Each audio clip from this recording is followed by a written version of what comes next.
So, of course, Bill talked about habits. We talked about that, talked about how that our life is just filled with habits. That's all, when we really think about it. And then also the self-discipline, which we all have to have if we want to really accomplish those things we want to accomplish. When we're talking about productivity, those are two definitely very big keys to that. But we also need to think about the systems that we have in our personal and professional lives and how they can affect our productivity, and then also the relationships. And we're going to save the very last we're going to keep that a secret. So if everybody will, on your handouts, you have a math quiz. We're going to do a little test. So you have a math quiz. It looks like this. Okay, everybody find the numeral 1, okay? This one, okay? Yes. Yes, it does. The one without the line. One says 97.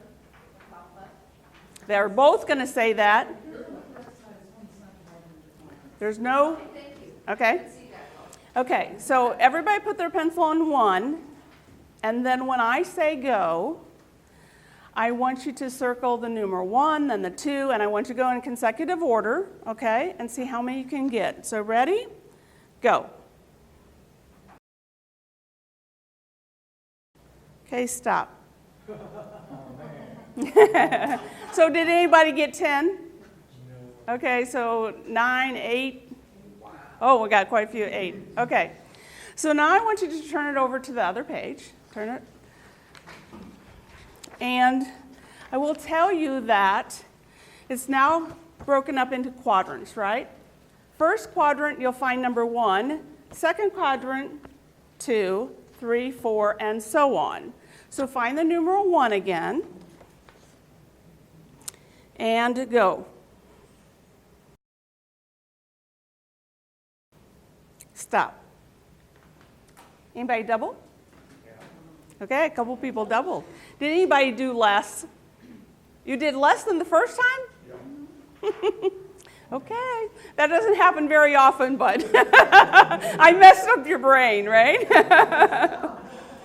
So why do you think you did better, the majority of you did better the first time than the second time than the first time?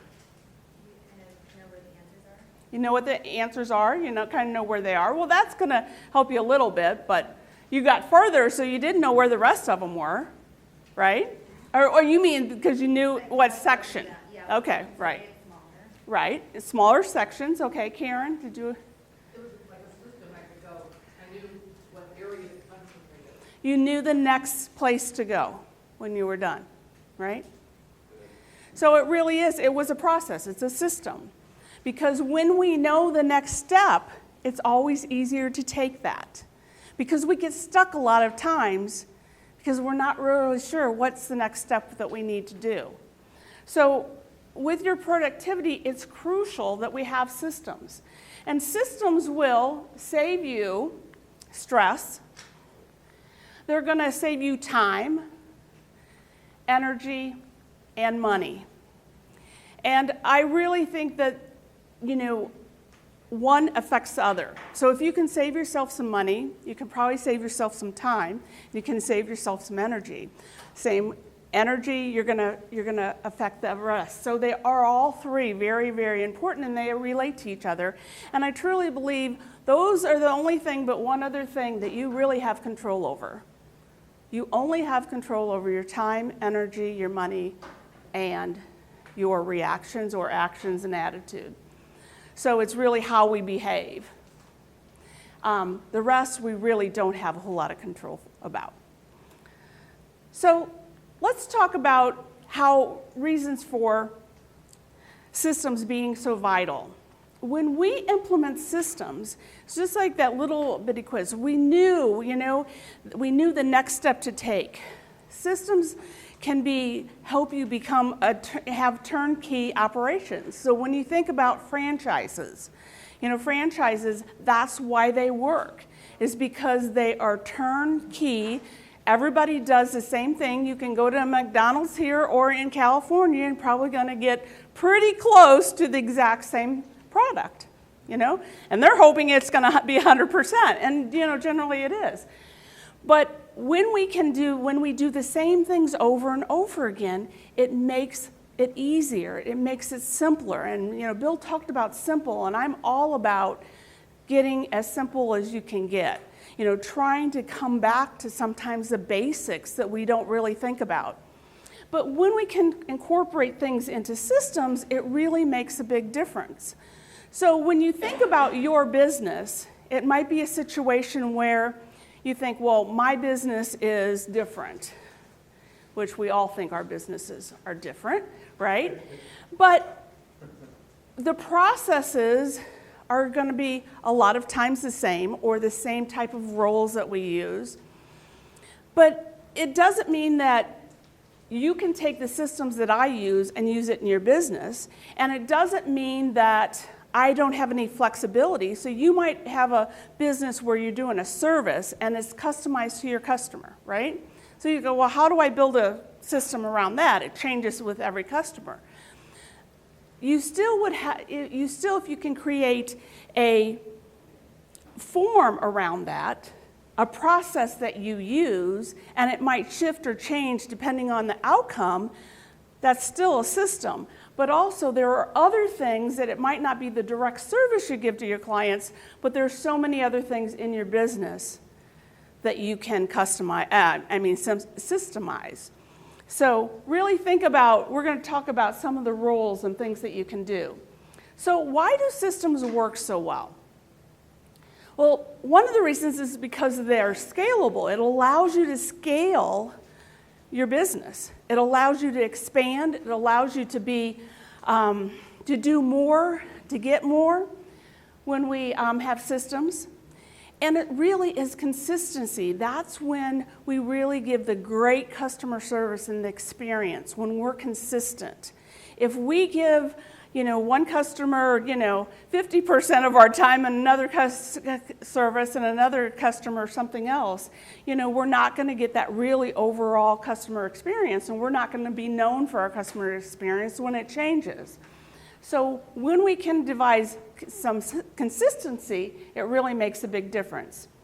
And then it can definitely reduce our labor costs. So why do you think putting in systems would reduce labor costs? Anybody have any suggestions? Training, okay. Bill? I think it eliminates do-overs, or minimizes do-overs, I guess. Definitely. Yeah, Bill. People get more done in less time with fewer mistakes. Right. So when you think about what it takes you to acquire a new employee, and for some of those you might not have an employee, but if you might use an intern, or you might hire someone out to do something. But when you think about the time and the effort, and you've probably already been in some kind of a training mode yourself at some point in time. You've taken on a new job and had to learn it. And that learning curve can really be sometimes very steep. But when you have systems and processes, it makes it easier to train someone else.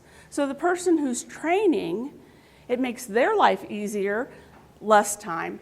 But you can get that employee up and running and productive so much more faster, right?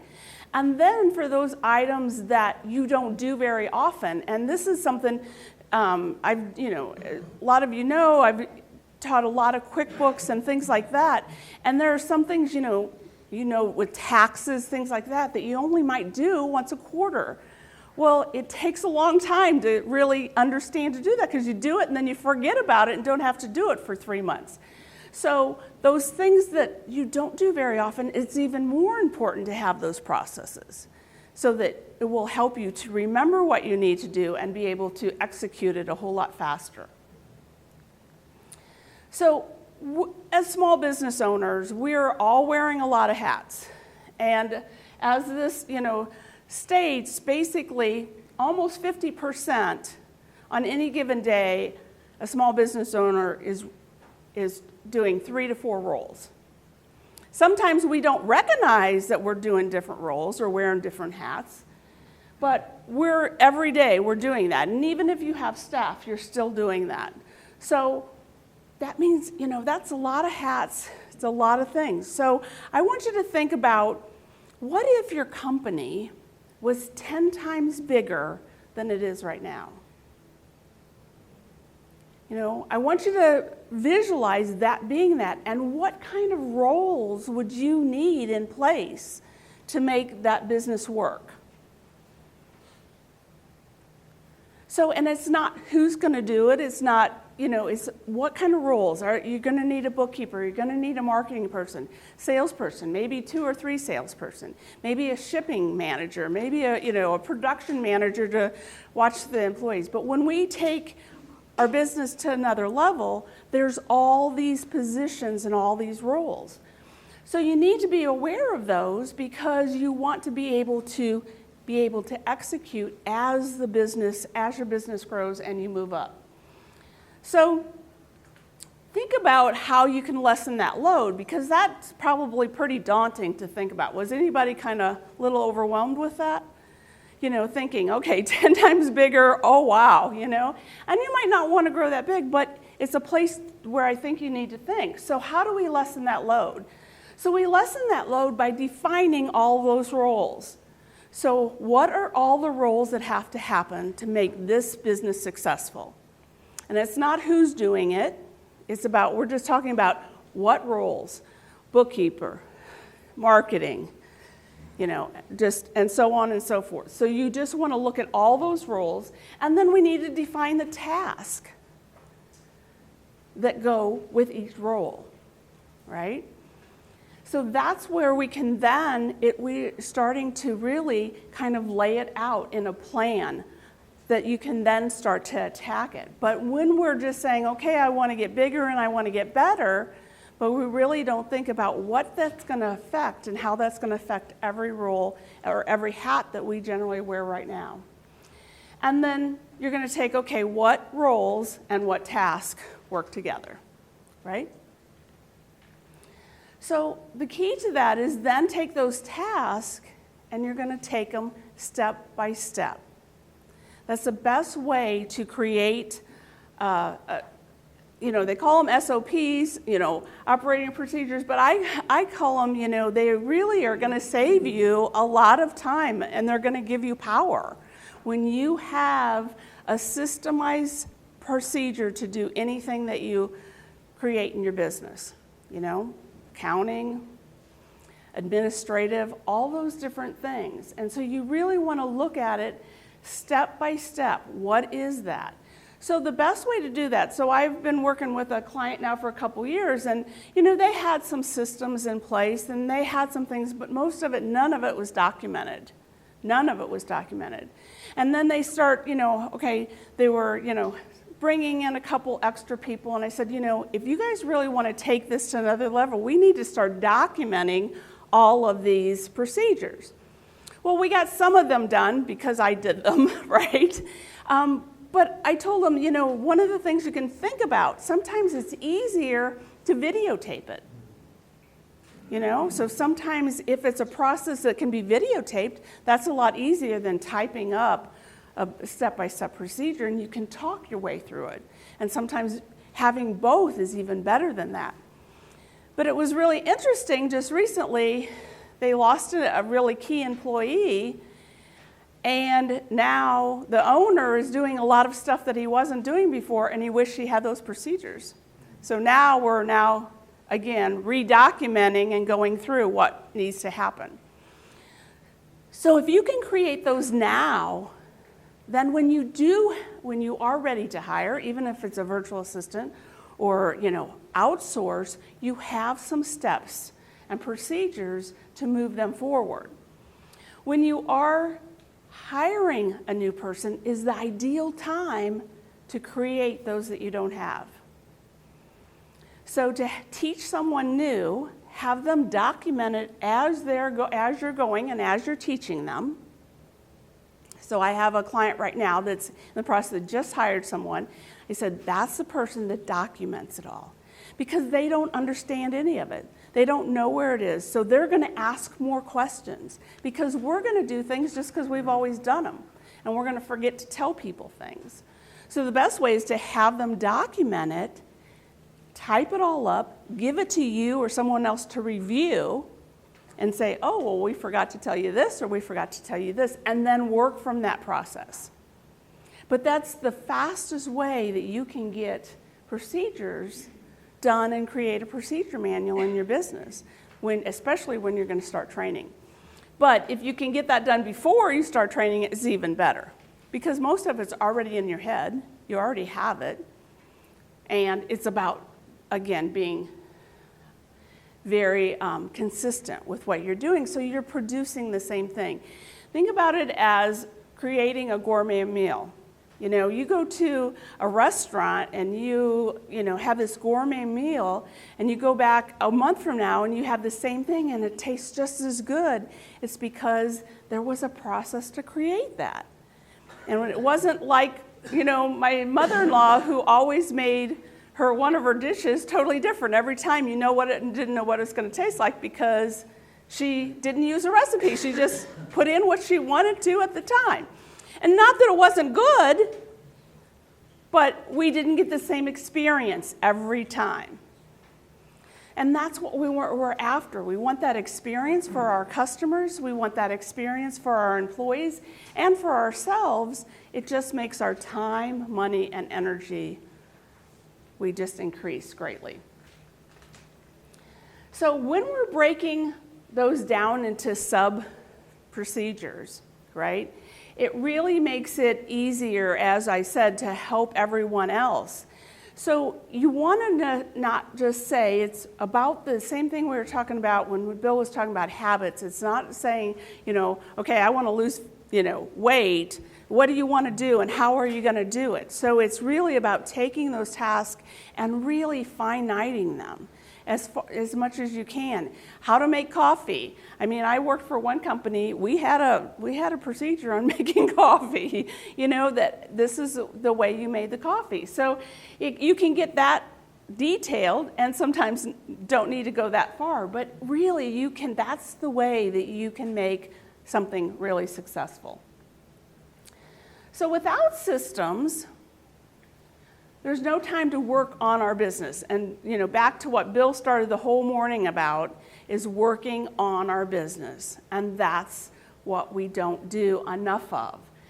And because we're always trying to recreate, okay, I need a follow-up process to follow up with customers. And if I don't have that defined, I'm making it up as I go every time. And then somebody's fallen through the cracks, or I'm not doing it at all because I don't really know what I want to do or what I should do. And so it's really, the more you can put those into place, the more you'll be able to work on your business versus in your business. And then a lot of times we're just too busy working in the business to do that, right? Okay, well, I don't have time for that. So that's where you have to. And hiring an intern is probably been one of the best things I've done in the last year. I'm doing, which you do have a flyer on, and I'm not really trying to promote that now, but I'm doing a boot camp in the end of the year. Now, for me I got all the information together, but he was able to put the flyer together for me in a matter of a day and a half. I reviewed it, edited it. If it would have been left up to me to do that, 2 weeks before the event, I'd probably be having the flyer out. I don't think I've ever gotten anything out 2 months before, for a program like that. So it really does make a difference. It allows you to be able to step outside and do things at a different level. And then it gives you the ability to take time off. If you're doing it all, and there's no processes and there's no systems, you can never take any time off. Because how are you going to even give it to anybody else to do? Even the minute things of answering your phone. So it's really important. So I'd like to just take a minute just to talk about the systems as far as, are there any systems that you've implemented in your business that you feel like has really made a difference? And is there any systems that you think you wish you would implemented? So that's so important. She's just talking about the timeline, because you're on a time, you want to make sure everything happens for those people. And that's how you make it better. So when we think about people like HP, who started a business in their garage, right? It was done in the garage. We all have small businesses, but look at where they are now. So when I was telling you, hey, think about your business 10 times bigger, doesn't mean that any of our businesses can't go that big. They can.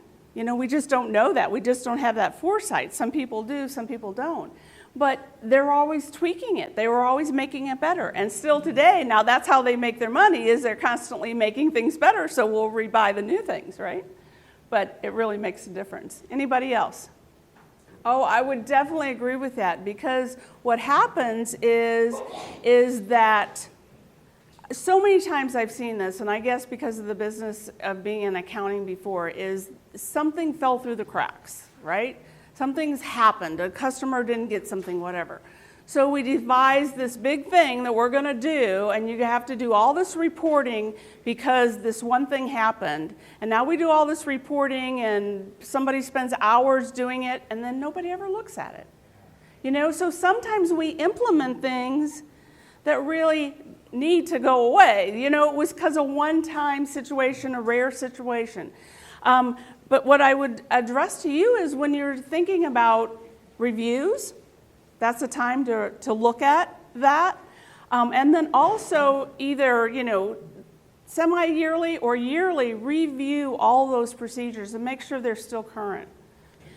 Another thing that just came to my mind when you were talking about having the issue with, people not doing what they're supposed to. Another thing is, and I don't know, this could be good or bad, but the new trainee, needs to, somehow, if you can say, okay, if you're not following that system, somebody's teaching you and we're not going through the system, I need to know what the deviations are. And then we relook at those and see, why are they deviating? Is it the person or is it the process that's wrong? So some of the keys is first to create that vision. What do you want that to look at? So when we first started off today, we talked about the puzzle pieces.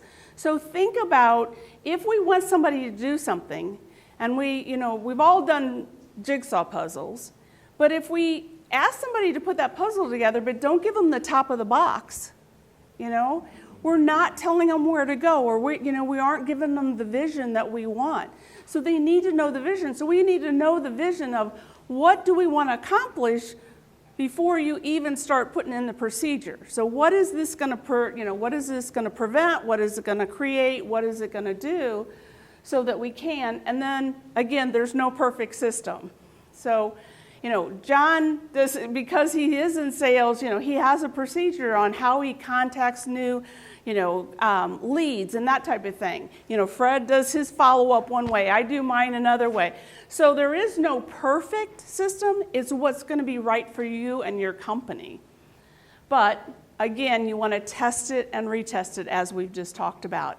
It's just because you've said it and it's written doesn't mean it's not or shouldn't be changed, because what's right now and what's right for your system and your company right now is crucial.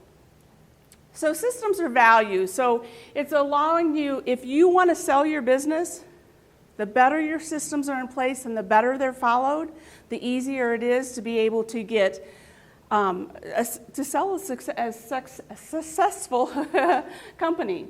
And then because those systems are going to create value, they become an asset of the company. So you think about where McDonald's started and where they are today, it's because of their systems. That is their company. That is the asset. And then without the systems, the business isn't capable of running without you. So we need to implement those systems so that you can take the time off that you need to take off so that you can be more productive when you come back, right? So it's systems are your choice. We can have success or we can have no systems. And when you look at companies that fail, and it's not always the reason they fail, but a lot of times it's because there were no systems. The inconsistency in their products, inconsistency in their service, whatever that might look like. So is there any other questions about systems or comments that anybody wants to make regarding the systems that we talked about before we move on? Everybody's okay with that? Okay. So the next step is, as I said, we talked about habits and disciplines, and we talked about systems, and now we're going to talk about the relationships. So I want you to think about real estate, right? When you think about real estate, it's location, location, location. Well, in business, it's about relationships, relationships, relationships.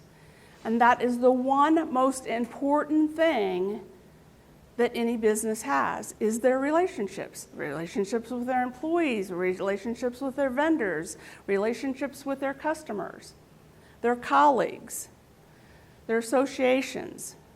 Our businesses are built around relationships, and I think sometimes we take them for granted.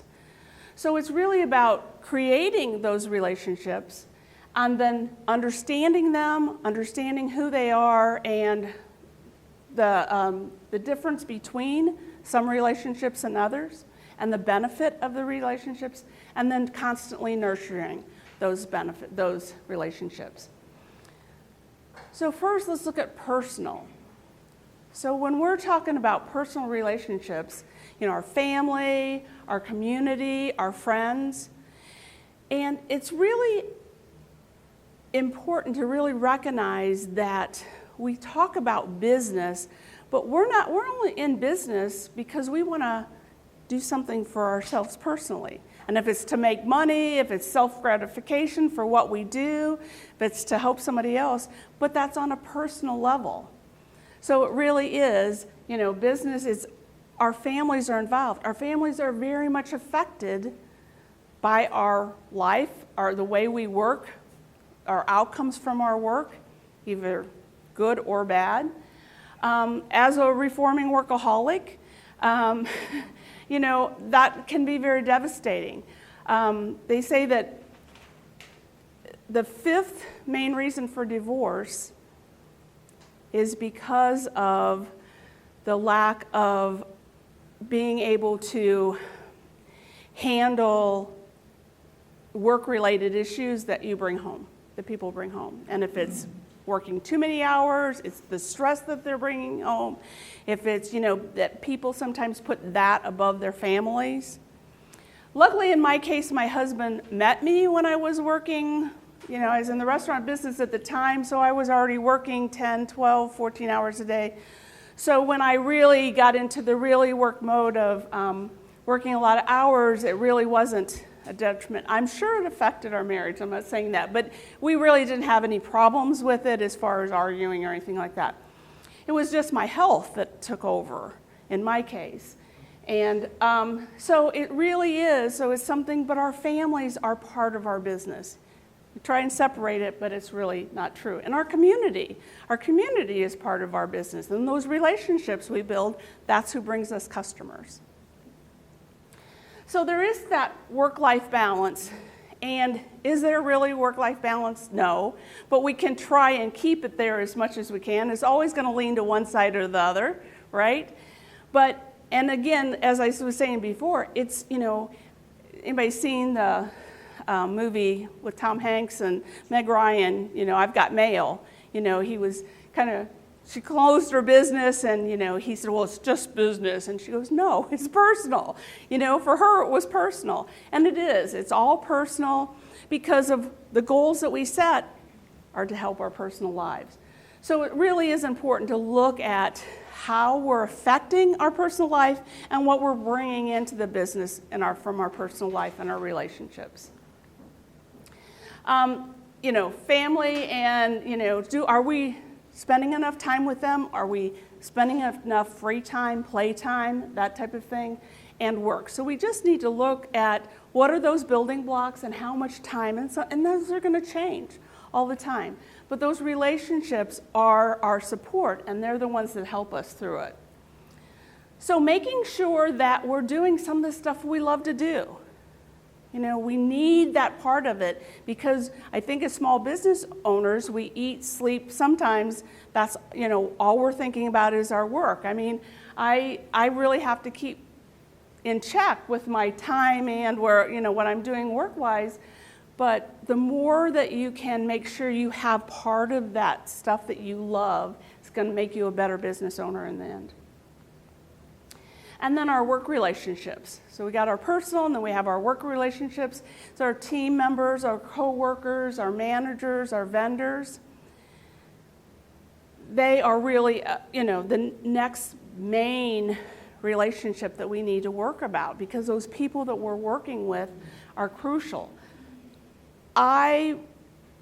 When I started doing this business, I have created some friends that outweigh lifetime friends for me, that have become my best friends at this point in my life. And they have supported me through tough times over the last few years, more than, except my immediate family, but more than, my family, because they understand me. They understand as a businesswoman, business owner, the things and the struggles. And so, I think, when I look at that, it's so important, and it's come so long. When we're looking at the time that we spend at work, so I worked for a construction company in the late 1980s, early 90s. And I worked for a wonderful man, and every once in a while he'd take me to lunch and we'd just sit and chat. And then my husband and I would start visiting them on the weekends. They had a place down at the lake, and it became very good friendship over the years. And then he passed suddenly. And I had gotten kind of pretty devastated over it, not realizing how much, but kind of depressed. And my husband said to me one day, "I don't understand, what's the problem?" And I said this without even thinking about it. I said, "You know what? I spend more time with that man than I spend with you." I did. That's what I said, because when I looked at it, it's really true. You spend more time with your employees and your staff than you do with your own family. So those relationships need to be solid and good. So there was a study done, and they did a study with just average producing employees, okay? Not the high producers, but the average employees. And when they put them in a situation where they were working with their friends, their productivity increased by 10%. Because when people are happy and they enjoy going to work and enjoy the people they're working with, it makes a big difference. And Google, that's one of their main things. Are our employees, are they healthy? Do they have good home lives? Their families are really important, and their well-being. So those are the top 3 things that they think about for their employees first, before anything else. And so it really is important when we think about those people that are working for us and how we're becoming, and how they're becoming part of our family.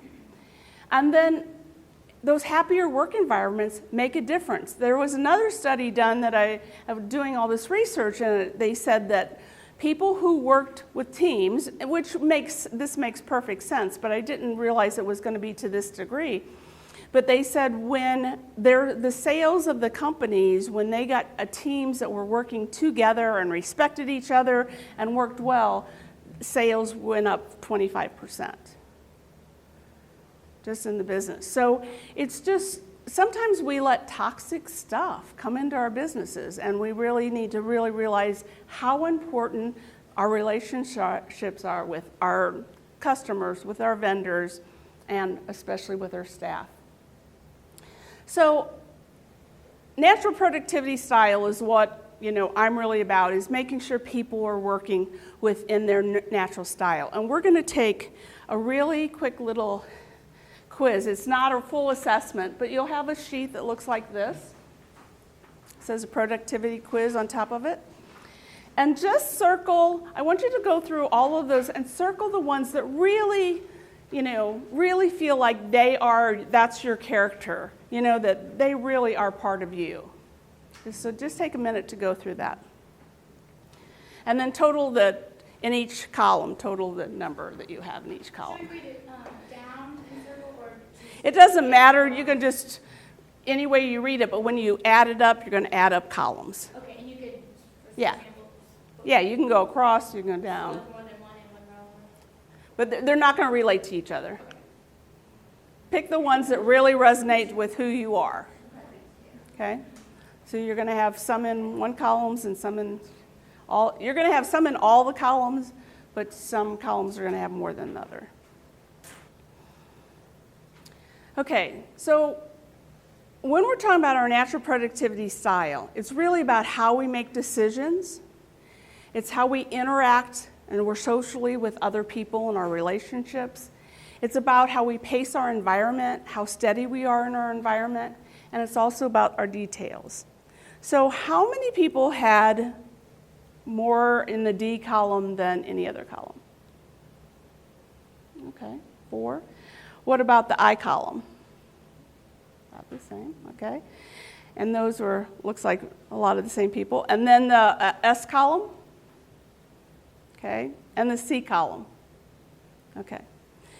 So those are the ways that we want to look at how in the next page that you have, you can write down which one is your number 1, 2, 3, and 4 by, number 1's going to be the one that you have the most in.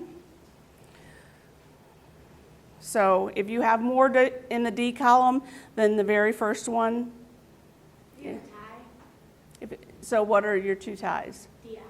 It makes sense. That usually is a lot. So, so you could just put 1 and 1 on both of those if they're exact same.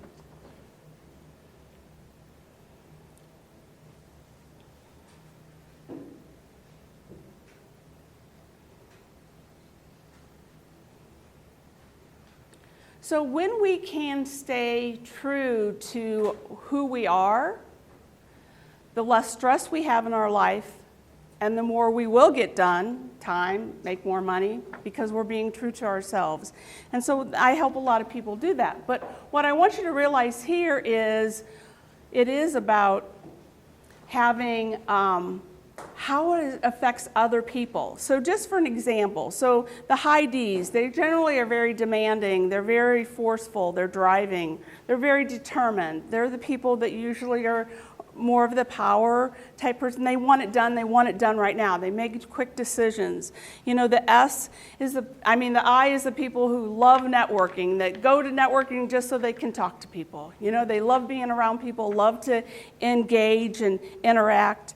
The high S's are those people who like systems and processes more than not. You know, they're really, they get pegged as not being willing to change, but it's because they need to know why they're going to change to be able to change. And then the high S's are those people who are really about procedures and analytical and sometimes get stuck in all the details. So when we understand that and we understand about the people we're working with or our customers that we're dealing with, it can make a big difference. So as far as employees go, do we have the right person in the right seat? Perfect example. Had an employee work for me for 3 years, did an awesome job, excellent job. 3 years just started going downhill, kept on asking what's going on, family issues, no, everything's fine. When it came down to the point of where I was having to fire her, it finally came in that she hated her job. We can do anything. We can learn a skill. We can do anything we put our mind to it, but only for so long before that's where the toxics comes in, that's where the burnout at work comes in, because we're going against our own grain.